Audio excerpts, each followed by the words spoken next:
stage, Robby P.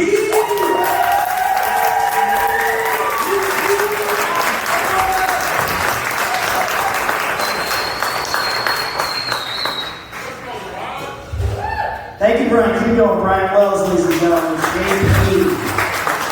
Crystal, Zach, Bob Rupp. Jeez, you guys are lucky motherfuckers. Yeah, this is me. This is what you get. I'm neither a shower nor a grower.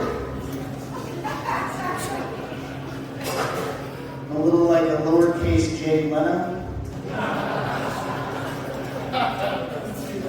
It's all right.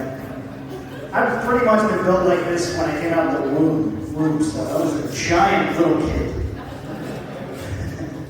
I didn't have a regular size growing up. I was husky. My size was an adjective. That was just a description of me.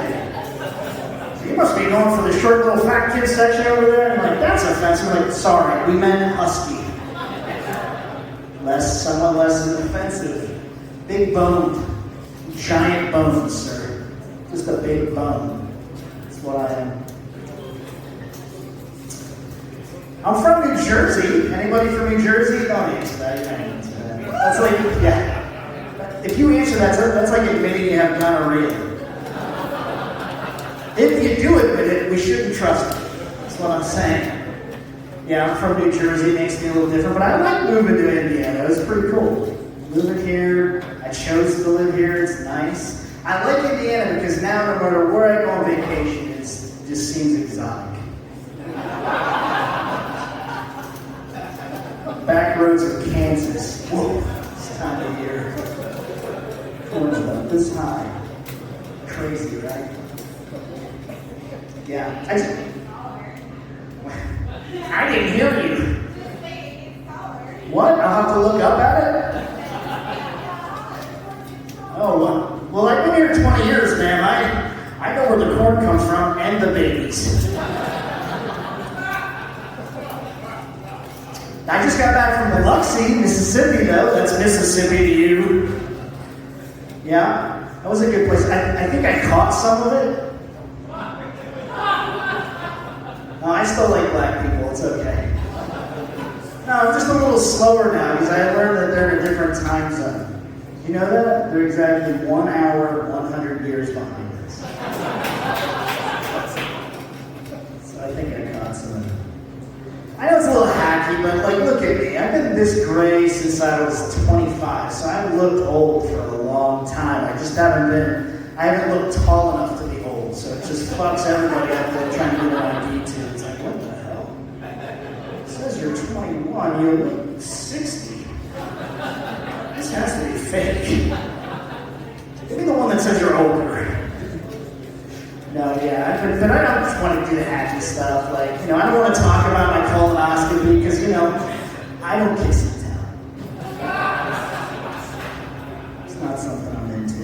I'm old enough, actually. I'm old enough that if I knew anybody who knew how much a kilo weighed, they were our drug dealer.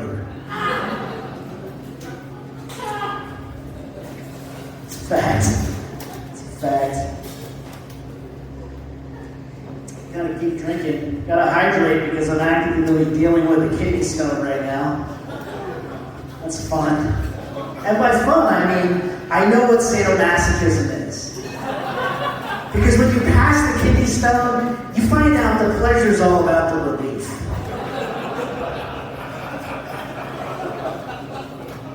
Maybe a little blood. I don't know. Maybe a little blood.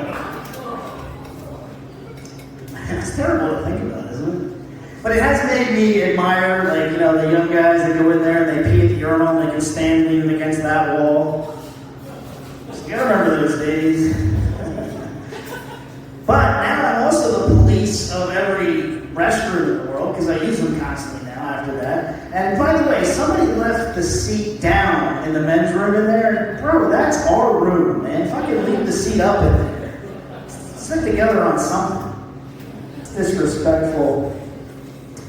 But I try to get to drive around a lot. I go back home to New Jersey to see the family, so I'm constantly driving back and forth there. And I'm driving back from Pennsylvania. I'm on the Pennsylvania Turnpike, which is beautiful. They do a great job there. They give you tickets, and So you get to visit again or just pay, whatever. But I'm driving there and I see this billboard and it says, "A little high is too high to drive." Yeah. I'm glad you're laughing. That's not the funny part. Clearly that was written for somebody who was contemplating driving while high. Right? Not actually driving high. Because if you wanted to reach the people who were driving high, the billboard would say something like, "I know you're high." And then, like a mile later, the next billboard would say, "We know you're high." And then if you really want to hand out tickets, the third billboard would just say, "We all know you're high." And you just look for the brake lights and just start writing the fucking tickets down. That's how you do that. We know you're high. Yeah, so growing up in New Jersey is a lot of interesting things. I didn't realize that I knew so many people who were in the mafia until I was like 25. Because I didn't know that they were connected like that. They were just the people that I knew. I didn't know, that they could kill somebody and get away with it. I don't know. Who pays attention to that when you're Italian in New Jersey? You know. We watched The Godfather at Christmas. It was like, that was our Christmas movie. It was like, that Don, man, oh, that fucking guy. He was our patriarch. But the thing is that you just don't know. You're talking to them, right? And you just don't get it. So one day I'm working I get a job at the casino, and I didn't actually realize that one of my customers, I used to bring in these high-level gamblers, one of my customers was in the mafia. I was clued into it just because he was in heating and air conditioning. He'd always joke me, he was like, "Hey, my motto is we keep you fucking cold." You know what I'm saying? You know what I mean? I'm like, wait a minute. Is that a double entendre? I don't think you should put that on a billboard, unless it's after the one who says, "I know you're hot." Then that'd probably be fine. His name was Al Gardino, and I can say his name because he's since passed on, and I don't think anybody in Witsec will admit that they know him. Al Gardino was great. When I left the casino, I went to go sell copiers, which if you would like to know where you stay just before they open the gates of hell, it's right there as a copier salesperson. It's like, they're like, "Are you sure you think you can take out? Sell some copiers and get back to me." So he finds out I'm there, and he loves me. He loves me, so he's like, "I'm gonna buy copiers from you, Bergie." And I'm like, "That's great, Al." He's like, "I'll take 35. And I was like, "What size?" He's like, "I don't fucking care." Okay, so I tell my boss, I'm like, "Hey, I'm putting in an order for 35 copies." And what did he ask me? "What size?" And I said, "They don't fucking care." And he said, "Well, I can't sell them to him." And I was like, "You're going to have to tell Al that, because I've never ever said no to him. Nobody said no to him." But Dexter, and his name is Dexter, calls Al up, the number on his thing, and they're like, they don't answer the phone like, "Hey, this is Al's heating and air conditioning, how may I help you?" That's not how it goes. Because nobody actually calls that company to fix their air conditioning. That's not, let me explain, it's a front. You're not doing that, okay? They have trucks with no windows for a different reason.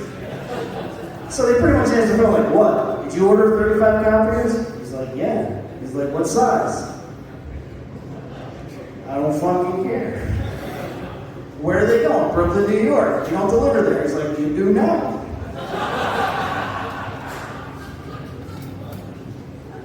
So Dexter said no.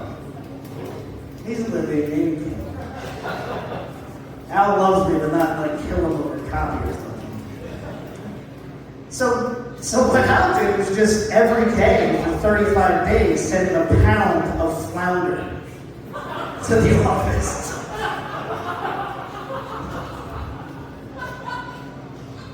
Yeah, it was fun. So where am I going with this? I was trying to buy a car, right? And he was helping me out. He's like, "Hey, look, I got a Lincoln Continental. I just got it. It was my uncle's car, okay? A Lincoln Continental. You can come by, it'll be like $2,800. It had eyelids, it was badass, it was purple, it was awesome. If you're a kid in New Jersey and you can drive around in a 1982 Lincoln Continental, you are a pimp. You can do what you want. You park where you want, because they already think you're connected. So there it is. We meet in a parking lot, because that's where you meet guys named Al Gardino. Okay? I wasn't scared. I didn't even be scared. So this thing pulls up right now, parked, and I'm in my Mitsubishi Montero. I don't even fucking know what I was driving. He pulls up, and he gets out like a real pimp. Right? I'm like, damn, this thing is nice.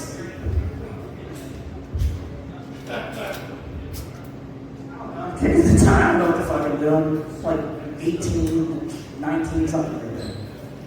And I'm like, slow walking around the thing. I get to the other side, and there's 9 bullet holes in the back door.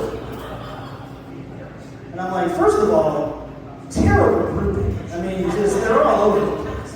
And I'm like, holy shit. And he goes, isn't this car great? He's like, you gotta see the fucking trunk in this thing.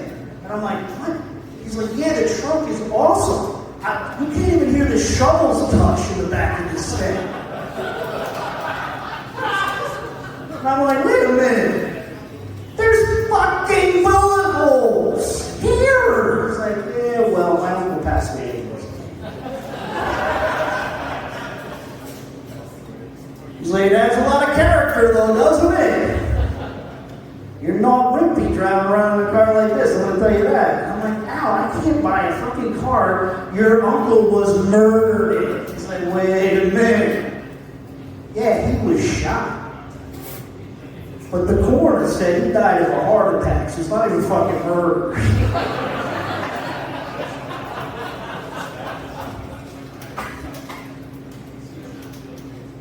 It was murder. I saw the trial. Yeah. That's a little bit about me, but I gotta tell you that I feel like I'm at this point in my life where I can make certain financial decisions based on how the fuck I feel. Is anybody else with me where you just get to a point? I'm not saying you're rich. I'm just saying you can do what you want if you earn your goddamn money. Right? We're there. Who's with me? Everyone away on it. Yeah. Go on fucking there. And here's where I'm there. I can't go to an expensive gym anymore. I just can't fucking do it. You know that? I can't. You know why? Rich old men are there. They're in their 70s, they fought a war, I get it, thank you for your service, but what I need you to do is to wear fucking clothes when you can. That's all I ask. All I ask is that when you get into the gym, you don't act like you're just fucking about to have sex with a prostitute in the gym, taking your clothes off, all the way down to nothing. I can't be sitting in my chair, having a naked, fat old guy backing up to me, just getting closer. The crack, it was like I'm in fucking San Francisco in 1906. The crack is just coming at me. Right? I can't do that anymore. I can only go to gyms where young people can afford to go there, because if I'm going to see nudity, I'm going to see that. I can't walk into the gym, to the locker room anymore, and see a septuagenarian, no offense septuagenarians, but you know who you are, just like with the hair dryer, just like... Only it's not like the long hair Fabio here, it's like Fabio there. Okay? You step back, it looks like a bag of chicken nuggets dipped in hair. I can't do that anymore. I can't see it anymore. I won't. I earned my money. And I'm going to tell you right now, that the last straw was the last straw. It was like pickleball champion weekend or something like that. And there I am. I'm sitting there, minding my own business, clothed, sitting on the bench, because bare asses shouldn't be there, okay? That's how shit spreads, I think. I'm sitting there tying my shoe, and here comes this guy out of the shower, no robe, no towel. He wants to air dry, I think. I think that's what it is. Or he maybe scheduled his time with the air dryer differently than everybody else. I'm not sure. But he was coming out there, he goes marching out, fully erect.